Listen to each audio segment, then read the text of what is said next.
Jika mereka tidak bisa baca tulis dan berhitung, soal jual beli itu yang paling sulit bagi mereka. Tidak tahu berhitung, sudah banyak juga orang luar datang berbohong sama mereka. Jadi kalau mereka sekolah bisa baca tulis dan hitung, tidak mudah lagi dibohongi oleh orang luar.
Akrab dengan anak-anak sudah lama jadi keseharianku.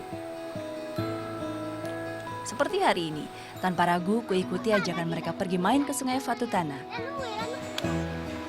Lokasinya hanya sekitar 10 menit berjalan kaki dari rumah.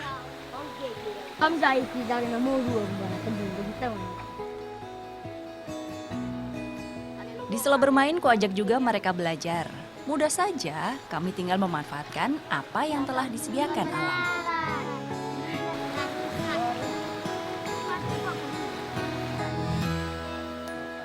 Namaku Tingi Tende. Di kampung aku biasa dipanggil Induk Gebi, lantaran anak pertamaku bernama Gebi. Itu budaya kami di sini. Perempuan yang sudah menikah akan dipanggil Induk, dengan nama anak pertama mengikuti di belakangnya.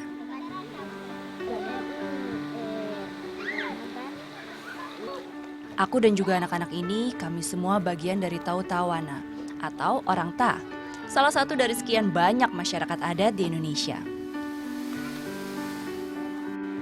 Secara administratif, kami tinggal di desa Uwematopa, Kabupaten Tojo Una-Una, Sulawesi Tengah. Tapi secara hukum adat, kami tinggal di Lipu Fananga Bulang, kawasan Bulang. Sejak dulu kami terbiasa melayani dan dilayani oleh alam. Bagi Tautawana, gunung adalah raga, sedangkan sungai adalah jiwa.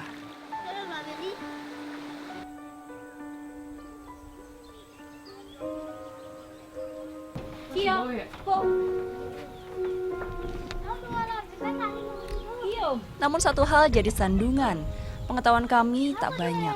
Upaya mengikuti perkembangan zaman pun dihadang ketidakmampuan kami membaca, menulis, berhitung, dan berbahasa Indonesia.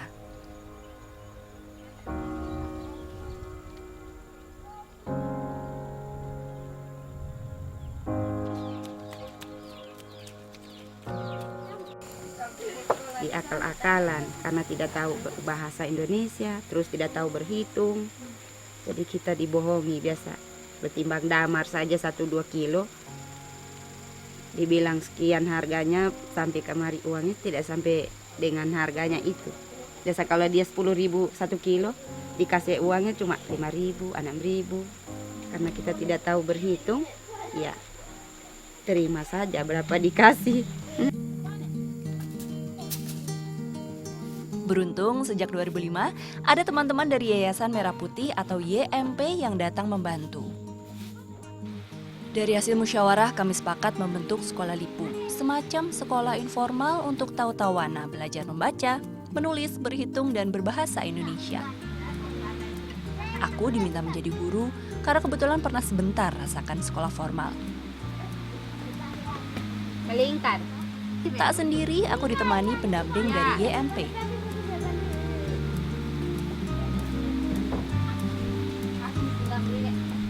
Nirsam adalah pendamping yang saat ini sedang bertugas di kampung kami.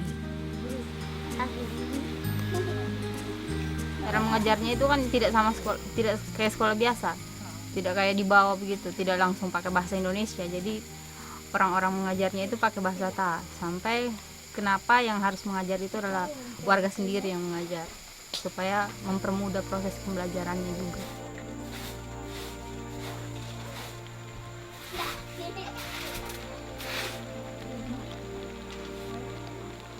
Sekolah Lipu pertama dibentuk di Lipu Mpoa, lalu di Lipu Fanangabulang.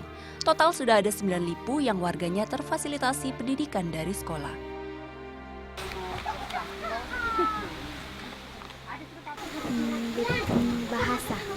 Berbahasa Indonesia. Ya, saan kape bahasa Indonesia sesane tego. Kenatan yang bertuang bisa bahasa Indonesia. Oh. Kan simpan. Ya, makanya simpan satu. Sekolah Lipu bagaikan oase di tengah fasilitas negara yang belum satu pun kami terima saat itu. Pasalnya sekolah formal terdekat jaraknya 1 hari jalan kaki dari kampung kami. Belum lagi pola berladang tahu-tawana yang selalu berpindah, membuat anak-anak tak bisa ikuti jadwal belajar sekolah formal. 19. Kini meski belum semuanya, mulai banyak anak-anak dan orang dewasa yang tahu membaca, menulis, dan berhitung. Sebagian juga sudah lancar berkomunikasi dalam bahasa Indonesia. Sekolah Lipu jadi media kami menumbuhkan harapan untuk mengenal dunia melalui pengetahuan.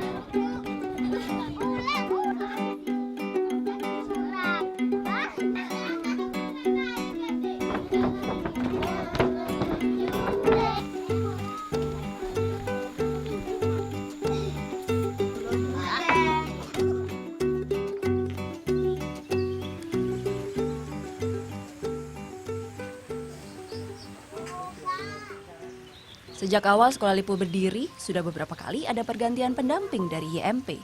Nirsam yang sekarang ini mendampingi kami belum genap setahun bertugas. Tapi Nirsam bawa ilmu baru kemari. Kami diajarinya membuat keripik dari pisang. Rencananya keripik pisang juga akan dijual keluar Lipu. Nirsam membantu pemasarannya. Keripik dibawa sekalian saat ia turun ke kota sebulan sekali.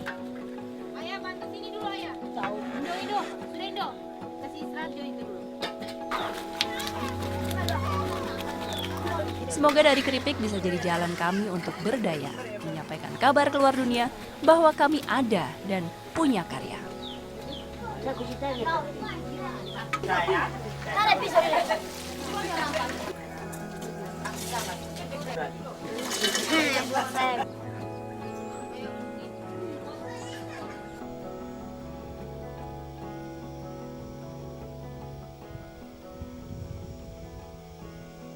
Mereka sama dengan kita. Mereka makan nasi, hanya saja lokasinya mereka, lokasi tinggalnya mereka itu di hutan, di gunung.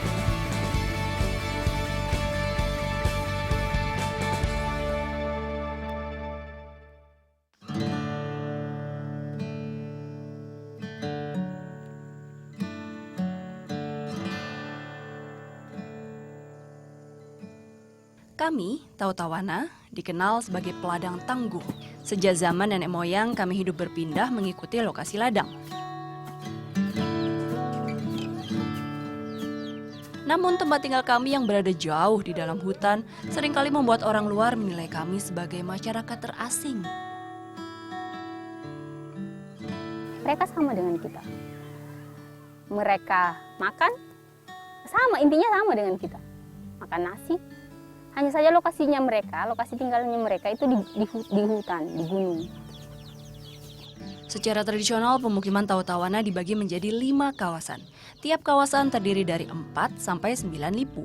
Lipu artinya satuan mukim, sekelompok kecil masyarakat yang tinggal berdekatan. Ya, sumber penghasilan warga di sini itu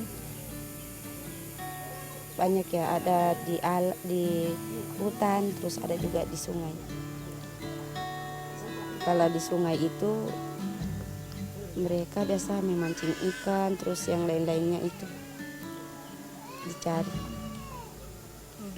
Kalau di hutan beramar, terus berotan, mengambil madu, dan lain sebagainya juga.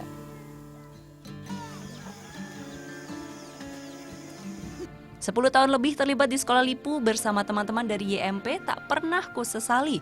Karena dari sana aku belajar berbagi, menyisihkan sebagian waktu untuk kepentingan orang banyak.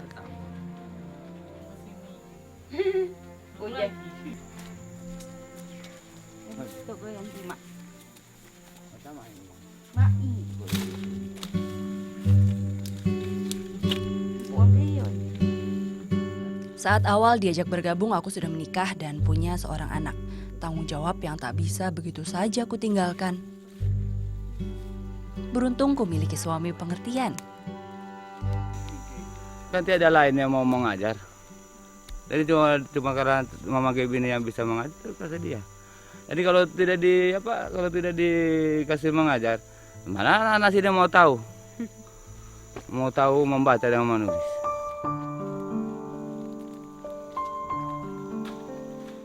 Sebisa mungkin ku bagi waktu agar keluargaku tetap terurus dan anak-anak serta orang dewasa mendapatkan pengetahuan yang mereka butuhkan.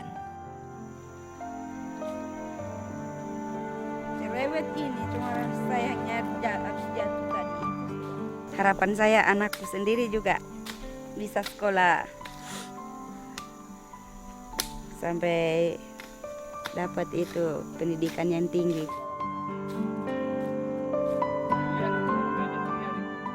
Karena suatu kali pernah ku baca, katanya pendidikan adalah jalan menuju perubahan. Mungkin inilah jalan itu yang kini sedang kami lewati.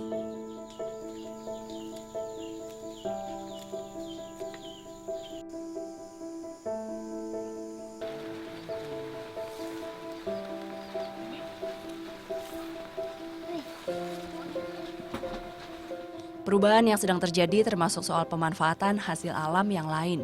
Hasil hutan seperti rotan tak lagi semuanya kami jual mentah. Kami sisihkan sebagian kecil untuk dibuat kerajinan.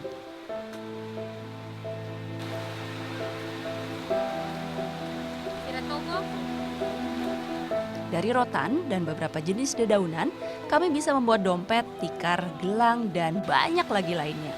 Semua asli buatan tangan.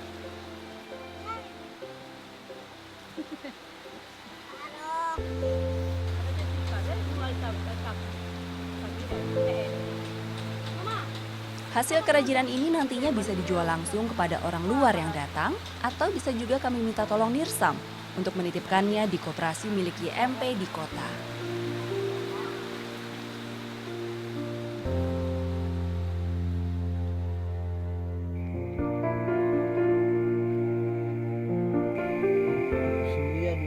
Itu kau bilang mampu bertahan. Semangat perubahan untuk jadi lebih baik dirasakan seluruh warga. Tak hanya anak-anak, orang dewasa pun antusias belajar. Tapi karena kesibukan di ladang bisa sehari penuh, mereka hanya punya waktu di malam hari untuk belajar. Kalau 1 kilogram kedelai 5.000 harganya 500 kilo berapa? Dulu awalnya pelajaran difokuskan pada pengenalan huruf dan angka. Kemudian dilanjut dengan cara membaca dan berhitung sederhana. Tapi kini materi belajar untuk orang dewasa sudah berkembang. Kayak tadi kan langsung aplikasinya kayak pengeluaran tiap bulan itu dihitung, atau hasil panen tiap panen itu dihitung totalnya. Gompuy. Nah, kegompuy kan? Kegompuy. Jadi ini Bapak-bapak ini pula yang dulu ikut membidani lahirnya Sekolah Lipu. Kesepakatan bersama yang akhirnya memberi manfaat bagi seluruh warga.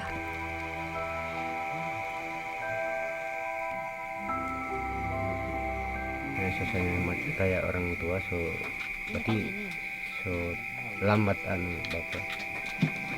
Dia tidak sama dengan anak-anak. Jadi kita lama hitung baru dapat. Paham ya? Baru paham. Ini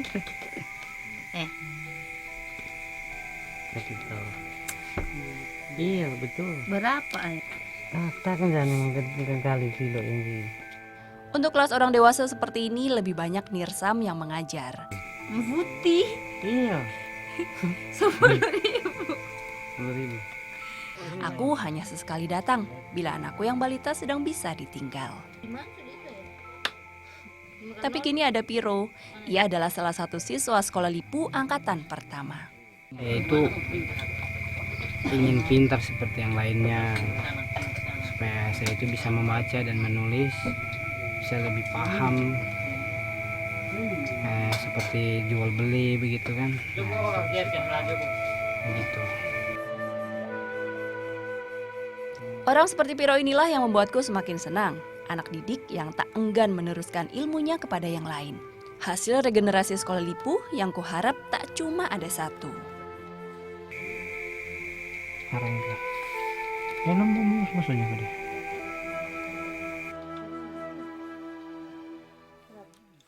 Dulunya memang kita sendiri tidak bisa ketemu dengan orang, jangankan di mana, ketemu di jalan, berbicara pun disalah.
Konstitusi kita menjamin hak setiap warga negara untuk mendapatkan pendidikan dasar, dan pemerintah wajib membiayainya.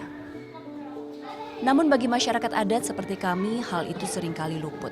Lokasi tinggal yang jauh kerap jadi alasan sehingga kami tak tersentuh.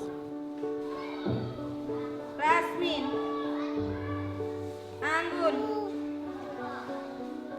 Di kampung kami baru 2 tahun ini ada sekolah negeri. Pemerintah akhirnya membangun SD setelah bertahun-tahun kami hanya mendapat pendidikan dari sekolah Lipu.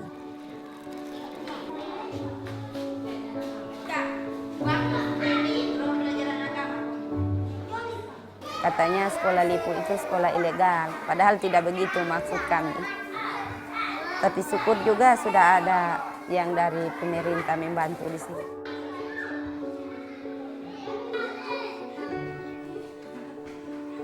Anak-anak yang dulu belajar di sekolah Lipu semuanya diminta masuk dan menjadi siswa di kelas jauh ini.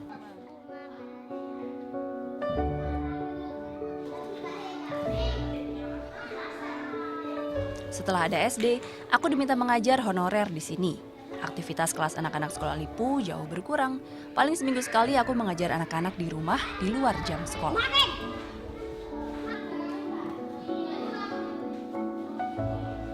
SD yang sudah berjalan ini baru kelas jauh. Sekolah induknya adalah SDN Uentangko di pusat desa Uematopa.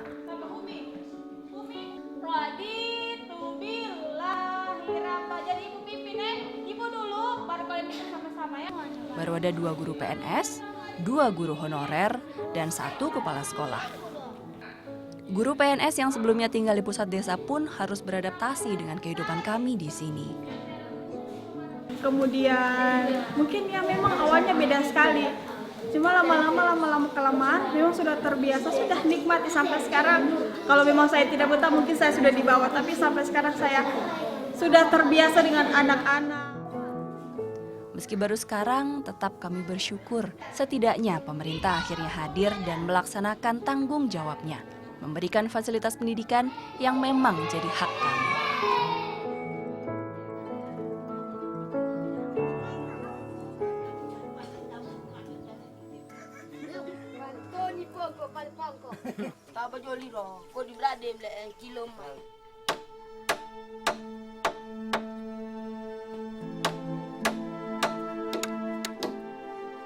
Kusadari pendidikan telah mengubah banyak hal, misalnya soal kepercayaan diri warga.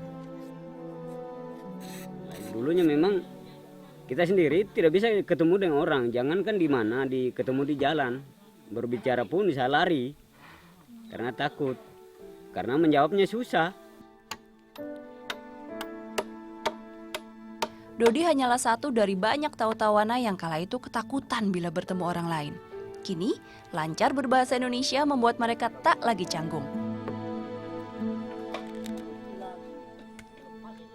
Tapi tentu saja hasil tersebut tak didapat dengan mudah, terutama bagi warga yang baru belajar calistung saat sudah beranjak dewasa.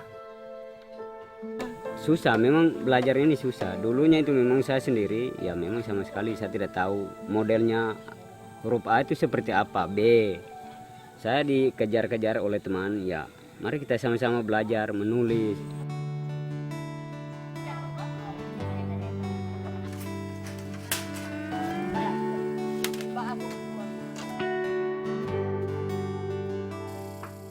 Bisa calistung juga sangat bermanfaat terkait jabatan Dodi sebagai ketua adat. Ia bisa mempelajari bagaimana pemerintah mengatur soal hutan adat dalam undang-undang. Sesuatu yang sudah seharusnya masyarakat adat pahami, agar hak kami tidak lagi dirampas hanya karena tidak tahu apa-apa soal peraturan.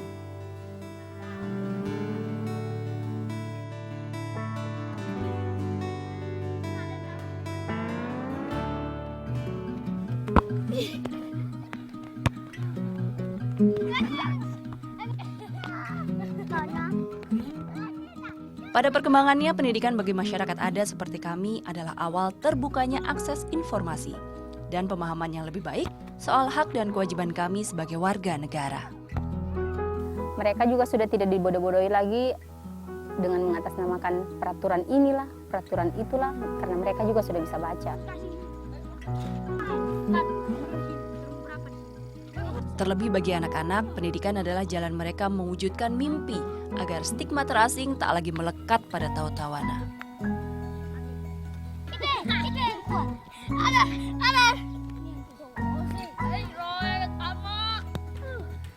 Dan saya bisa bayangkan itu untuk kedepannya bagaimana supaya tidaklah sama seperti orang di kota tapi bisa menghampiri gitu.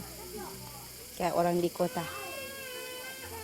Bisa menabung uang, terus bisa juga mencari yang lain-lainnya.